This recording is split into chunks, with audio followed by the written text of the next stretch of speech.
Perkenalkan, nama saya Insinyur Agus Wendar, sarjana teknik Master Engineering, untuk mata kuliah Jaringan Komputer Praktikum. Deskripsi mata kuliah Jaringan Komputer Praktikum yaitu di sini mata kuliah mempelajari tentang konsep dasar jaringan komputer, yang kedua komunikasi jaringannya, yang ketiga adalah teknologi jaringannya. Di teknologi jaringan ini meliputi yang pertama permanfaatannya, yang kedua perkembangannya, yang ketiga adalah model jaringan, yang keempat adalah konfigurasi dari alat komunikasi jaringan nirkabel dan kabel. Oke, di sini pada penilaian untuk jaringan praktikum ini saya menilai dengan menggunakan yaitu pertama sistem penugasan individu, yang kedua kuis, yang ketiga adalah ujian akhir praktikum yaitu responsi. Dalam mata kuliah jaringan komputer ini akan dibahas beberapa pokok materi sebagai berikut. Yang pertama, konsep dasar jaringan komputer. Yang kedua, teknologi pengkabelan. Yang ketiga, pengalamatan IP. Yang keempat adalah subnetting. Yang kelima adalah protokol routing. Yang keenam adalah jaringan wireless, dan yang terakhir adalah wireless area network. Jadi WAN. Berikut ini adalah capaian pembelajaran untuk mata kuliah jaringan komputer praktikum. Untuk capaian prodi, yang pertama, 1. Mahasiswa mampu menerapkan pemikiran secara logis, kritis, dan sistematis, serta inovatif dalam konteks penerapan ilmu, pengetahuan, dan teknologi khususnya pada jaringan komputer. Yang kedua, menunjukkan sikap tanggung jawab dan menerapkan nilai humaniora atas pekerjaan di bidang jaringan komputer. Yang ketiga, menguasai pengetahuan mengenai jaringan secara umum maupun khusus pada jaringan komputer. Oke, berikutnya adalah capaian pembelajaran mata kuliah jaringan komputer. CPMK 1, mampu memahami konsep dasar jaringan komputer. CPMK 2, mampu memahami pengkabelan pada jaringan komputer, serta mampu memahami pengalamatan jaringan komputer. CPMK 3, mampu menjelaskan dan menerapkan subnetting, serta mampu memahami protokol routing. CPMK 4, mampu memahami jaringan wireless, serta mampu mengimplementasikan alat pada jaringan komputer. Berikutnya ada CPMK 5 yang terakhir, yaitu mampu memahami konsep WAN, wireless area network.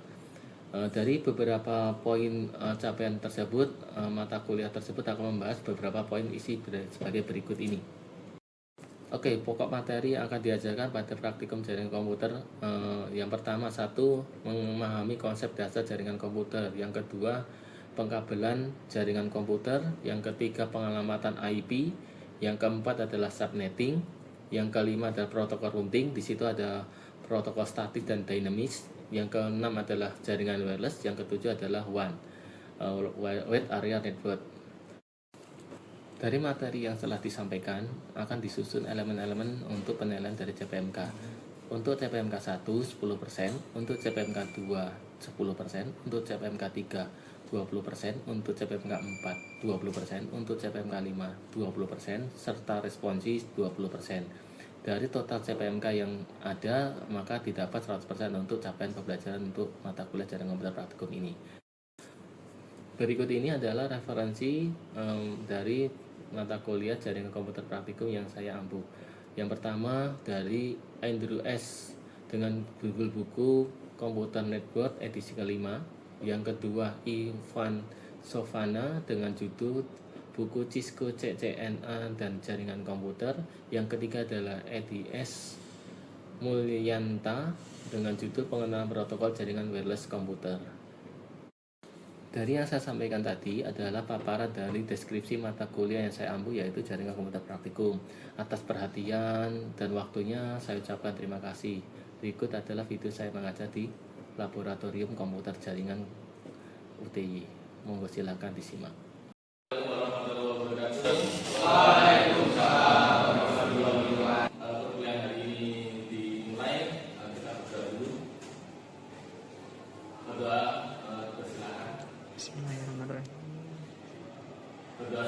Hari ini kita akan mempelajari tentang konfigurasi jaringan outdoor yang ada di modul. Tapi sebelumnya silakan presentasi dulu. Monggo silakan dari waktu presentasi.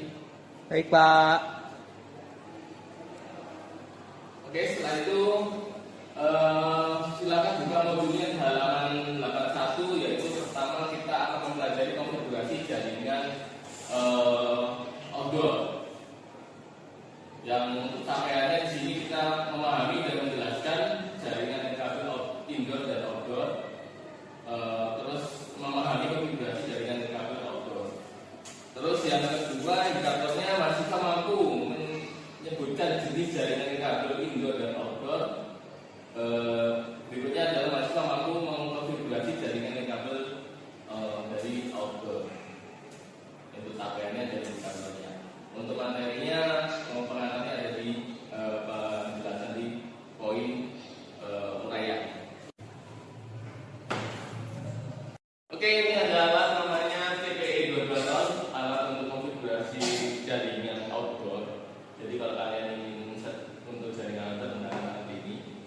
baik, kita coba untuk men-set alat ini. Nah, ini lanjutannya kemarin. Sebenarnya kalau saya di kelas itu saya ajarin untuk wireless karena ada kesibukan nanti aku akan nyerahin kelas. Jadi ini nanti saya bagikan lagi, saya contohkan dulu settingannya, biar paham. Setelah paham kalian coba. Ya. Cuman bedanya apa? Di sini bedanya kalau kemarin kita pakainya AP router, ya kita di sini nanti pakainya access point. Ya sedikit berbeda. Bedanya gimana? Nanti ketika kalian pakai router ini, nah ini mikrotik ya, umpamanya kayak pakai mikrotik, terus kalian sambungkan ke sini. Jadi ini settingnya nanti di access point. Kalau router toh nanti beda lah settingannya.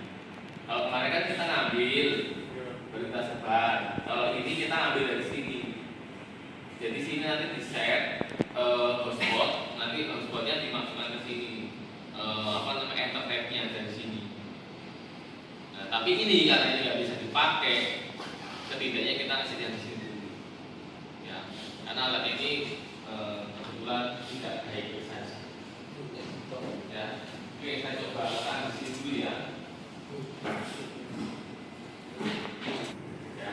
Oke, kita set di sini berarti 192 168 0 ya. Terus lainnya sebagai 2 lah ya. Atau 3 199 boleh. Cuma kalau biasanya di 100 sampai 99 itu, 199 itu biasanya itu di akses wireless biasanya.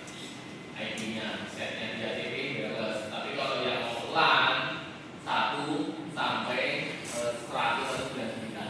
Terus safety, kalau kita di safety dia akan terbuka. Makanya begini ya, advance ya. Terus kita proses ke ini unsafe. Jadi ke proses unsafe itu bukan sesungguhnya yang bayangannya dari yang aslinya. Jadi kalau email itu bisa dibikin dua, yang email utama sama yang email unsafe. Jadi nanti yang satunya email utama kita, yang satunya kita email baru. Kalian sudah begini, nonton tadi, naik jaringan dan tarik. Siapa tahu daripada dipakai data per bulan, kan masih banyak yang 500. Nebel ya, bukan ya, jangan curi ya. Kalau mau yang dicetak, kalau nggak mau yang dicetak. Oke, jadi setelah itu,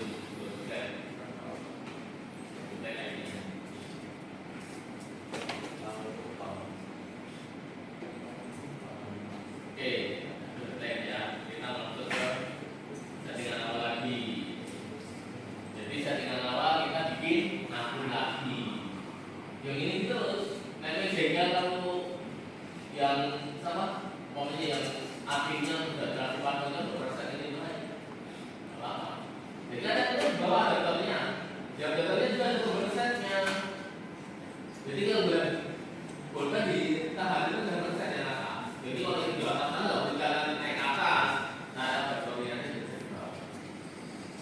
Itu solusi umpamanya kalian di rumah bisa jaringan pakai ini, cuma nantinya nggak mau lagi kalau nggak ada biayanya, ya udah bisa aja di kamar. Ya, orang sudah bisa kok ya. Oke, kita lanjutkannya admin, passwordnya admin. Kemarin lezinnya tes ya. Kenapa? Karena bagian atau kuotasinya sampai 10 M. Atau kita coba deh, kita pakai yang Indonesia. Nanti biar kalian tahu perbandingannya. Ya, pakai yang Indonesia. Bisa diubah. Oke, di sini kan ini wireless ya. Ini kan sebagai access point. Nah, nanti di jaringannya ini kan access point ini. Yang kelas point itu ini yang hotspotnya nanti. Jadi perangkat ini jadi hotspot. Dia hanya meneruskan. Jadi banyak kita mau kasih data bayar, data bayar, hotspotnya mau. Kemudian tidak kasihkan security-nya apa? Kalau kasihkan sudah kita simpan. Ya otomatis mana handphone tadi? Di handphone itu sudah dicek juga handphonenya. Sudah ada tuh hotspotnya di handphone kalian. Masih sudah ada karena itu untuk set hotspot dulu. Yang betul. Nah itu kan untuk set hotspotnya. Jadi ini sebagai indoor sekarang, bukan sebagai outdoor. Cuma kalau ditaruh di luar jadi outdoor. Cuma settingannya ini sebagai indoor, bukan outdoor. Nah ini nggak ada password, tinggal kita nyambung ke situ. Coba kalian klik, sambungkan. Sambungkan dulu. Nah saksinya akan tahu siapa yang nyambung ke sini. Kalian saya tahu. Nah tempat lainnya. Oh ternyata tidak terdeteksi untuk lain. Dan adanya aku belum juga bisa juga. Hilang. Oh hilang.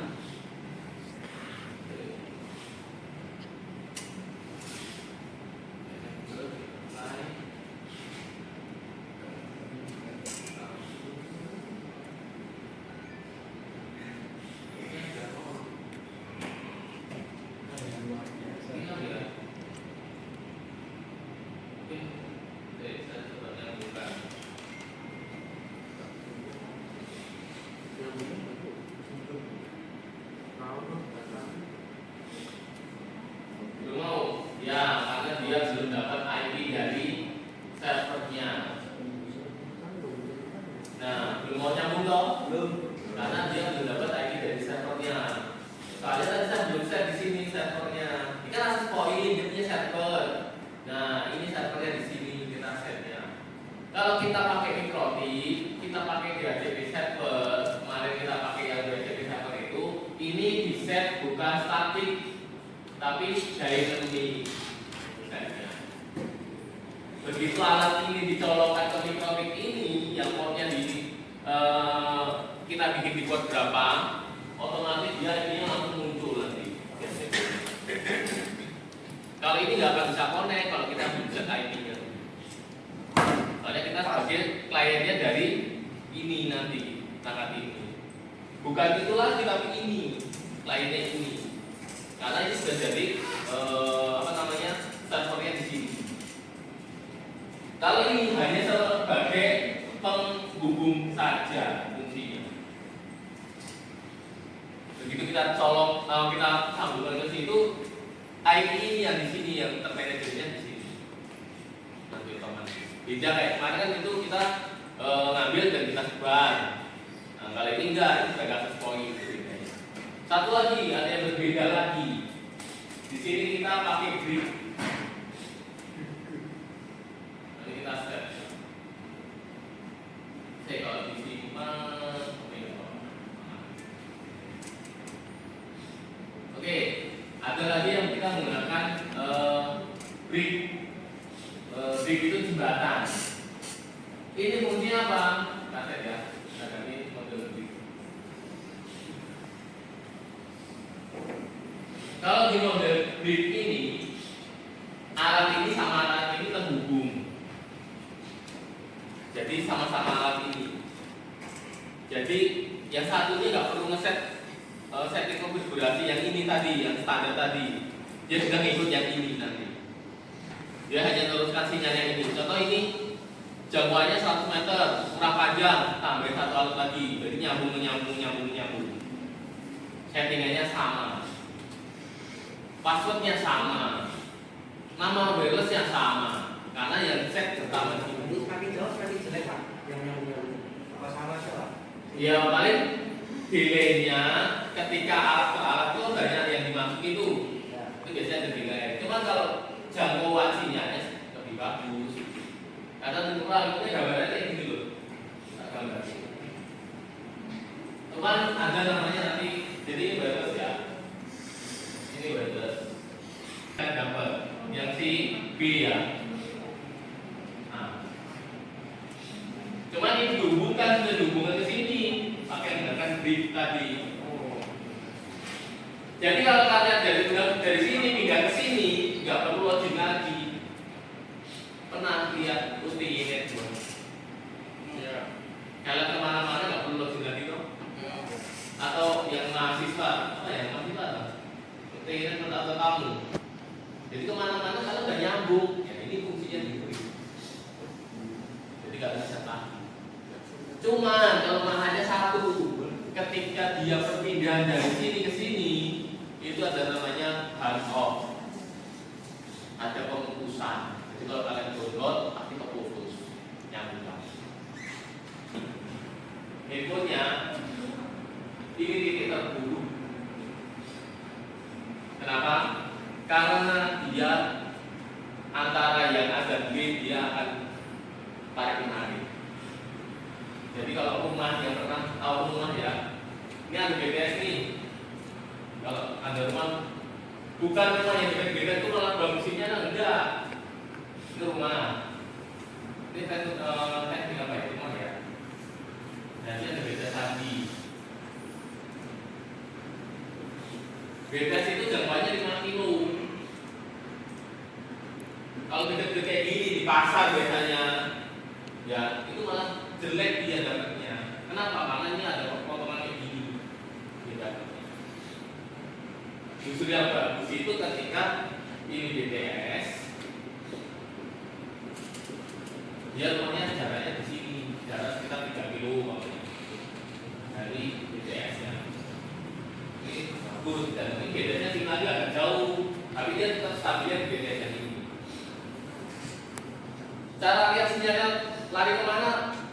Ada tekniknya. Kalau kalian lihat antena sektoral yang kayak pukulan kayu warna putih di BTS itu yang menebar sinyalnya seperti ini, namanya antena sektoral. Jadi kalau kalian arahnya, rumah saya arahnya sudah sinyal bagus. Tapi kalau yang mukanya kayak gini arahnya ke sana, rumah kalian di dalam sini, pasti sinyalnya di sini. Jadi di itu kan ada tiap titik apa cagaknya itu ada perpotongan pojok-pojoknya ada tempat naruh antena kan. Kalau yang bunder itu terima, ya kayak wajar bunder itu terima. Tapi yang lebar yang gepeng-gepeng namanya sektoral. Jadi itu yang fungsinya menebar sinyal. Jadi kalian bentuknya kayak gini nanti dia bentuknya sama kayak alat ini. Sebenarnya ini kan mininya lah ya. Kalian besarnya. Itu settingannya lain lagi, itu bangernya lain lagi nantinya. Dan itu kan bukan langsung besar. Dan di BTS itu dia punya generator loh. Kalau bawah tahu yang kayak bodi kota itu generator itu untuk nyimpen arus ketika mati listrik. Ketika mati listrik tiba-tiba sinyalnya dari generatornya ya fungsi.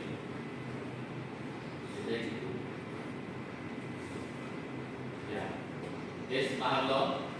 Jadi dengan ngomong ngerti BTS arah yang dia, ngomong pindah. Kalian besok lulus dari sini, terus kerja di provider, nangani jaringan itu ya itu tadi mempelajari. Dan sekarang mereka udah pakai wireless talk, mereka pakainya fiber di sini, hubungan ke fiber menggunakan FO.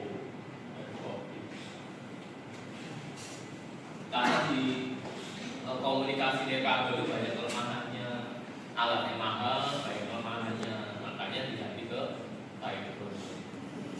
Maka jadi intinya ini bisa nyambung kalau dia sudah bisa dari mikroti ID-nya. Yang mana masih tahu settingannya? Nah, yang kemarin dia diring-iring, set Y, set C.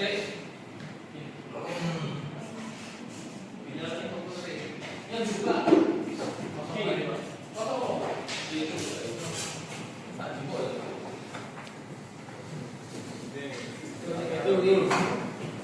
Yo, kanan kiri. Dia tahu ngeset untuk indoor besok.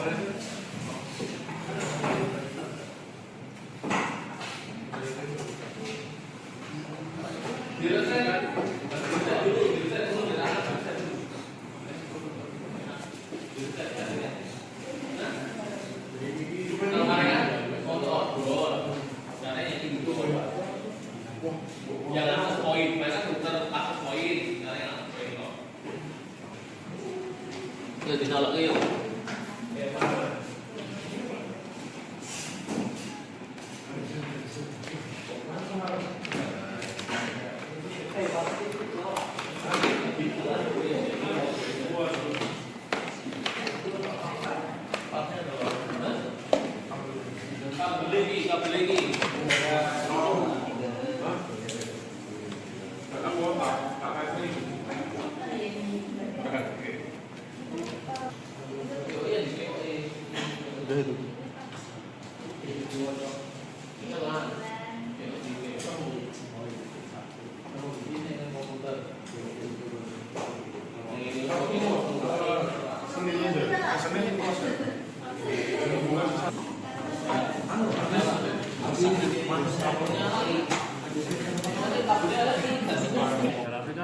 Kamu boleh?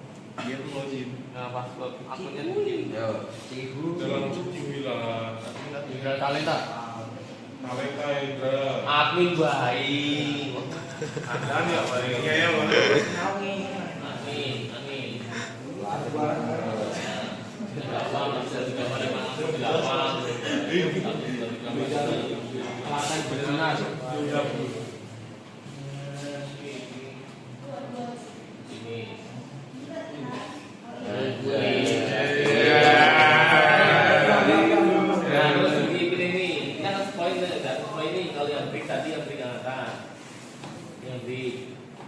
Yang kemarin kita dua ini loh. Kalau tipik kali ini berarti dia sebagai penerima ya, verifikasi. Penerima ya, transkriptor kan yang tebal. Jadi harus poin, ini dengan poin. Ini harus nganggur poin ini jadi ini. Nah ini harus pilih semua mau kami. Saya nggak mau kita pikir kembali. Jadi apa? Ini saya harus Jembatan. Jembatan nanti. Nah itu yang lantas default ya sebenarnya. Ini kan ini sudah selesai dengan lagi. Nah ini apa namanya SSID yang akan disambungkan. Ini kan ada SSID remote survei yang mana. Jadi harus tahu passwordnya dulu. Kan berarti nyambungin tuh dari alat yang ini sambung alat yang satunya. Namanya brick. Ya toh, coba kalau kita beda lagi, coba masuk ke yang setup lagi. Masuk setup lagi. Oke. Kita pakai yang point. Next. Nah ini IP-nya dia. Nah ini dia sama dia untuk next. Nah ini kan untuk basisnya dia, ID-nya diisi. Apa namanya nama SSID yang jadi hostnya apa? Karena kan sini ada security-nya nih. Nah coba ini. Ini. Nah dia akan kita cari ya security-nya apa atau ini finish. Dia selesai kenapa? Karena tadi ini nyambung ke server. Jadi fungsinya hanya sebagai antena. Fungsi ini. Jadi udah menutup namun poin. Lebih simpel niatnya. Kalau yang brick ini ke alat itu namanya brick. Mau disetrotokan mau itu yang hotspot maunya. Ini nyambung ke sana. Kalau sama lagi itu beda apa? Brick kan ada Penerima. tapi terang menyebarkan. Jadi menerima tol itu kayak fungsi yang antena yang kayak panjang itu menerima tol itu proses itu jadi ini nanti sambungan ke komputer jadi sebagai antena nih. Jadi kayak web ini kemarin kita nggak web ini loh. Nah sesuai router kemarin terima sebat lagi. Jadi banyak fungsi sebenarnya itu murah banyak fungsinya. Kalau di brick ini dia akan sebagai ini sama alat itu dia nyambung. Jadi meneruskan toh. Jembatan ya jembatan antara pulau satu dengan jembatannya sama. Nah ini alat yang sama. Nah ini anak survei, jadi nggak survei. Nah itu nyari yang sana nih temennya, besoknya apa? Nanti dia teruskan toh. Yang satunya pakai handphone itu banyak. Handphone itu kayaknya di gambarnya dijauhkan lagi handphonenya pakai ini. Nanti di sini akan muncul. Mengenai namanya ada handphone, nanti saya sambungkan. ini akan lebih panjang jangkauannya. Jadi ada nggak iPhone, coba dibikin iPhone deh. Kita bikin handphone dan kita hotspot, kita kasih cari pakai ini. Dan dia nggak akan muncul nama-nama ini, selesai kamu. Kemarin kan ada hidden loh, setelah kita coba hidden sudah nggak muncul ini. Yang muncul adalah MAC address. Ini ya. Kalau kayak kemarin sama, kita log kemarin, baru kita kasih passwordnya apa ya passwordnya ini. Orang standar. Untungnya selesai. Oh jangan gitu ya.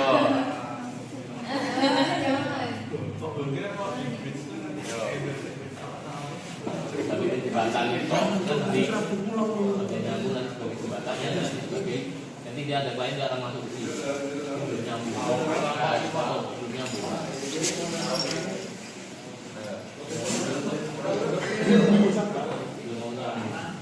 Nah ada nyambung. Nah coba kamu coba koneksi pakai satu saja nanti itu.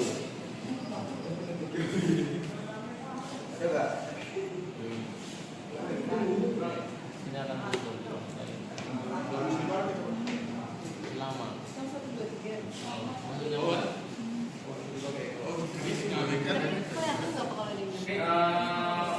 Sudah pada bisa toh. Jadi pertemuan hari ini pertemuan terakhir juga. Saya harapkan ilmu ini bermanfaat. Kalau kalian pengen mencoba alat ini ya beli. Kalau mau patungan satu kos soalnya 5 patungan indoor outdoor itu tidak bisa lewat itu. Karena itu kelebihannya apa? Ada 5 poin kelebihannya. Kalau kalian beli yang indoor top itu hanya 1 poin kelebihannya cuma indoor, ya udah outdoor. Tapi kalau itu bisa outdoor indoor. Itu kalau taruh di luar ya tahan cuaca. Mau hujan panas ya tetap nyala. Cuma yang paling kalah biasanya kabinnya. Kabinnya sering gambur kena hujan panas. Itu paling ya. Itu ya. Paham kan sampai? Ya. Ya nanti yang saya sampaikan. Jadi hari ini itu aja mungkin untuk praktikumnya. Dan semester ini ya mungkin kalau kita masih banyak kekurangan yang kita sampaikan, harapannya sih semester ini lebih lagi ya. Kalau gitu saya tutup. Assalamualaikum warahmatullahi wabarakatuh. Waalaikumsalam.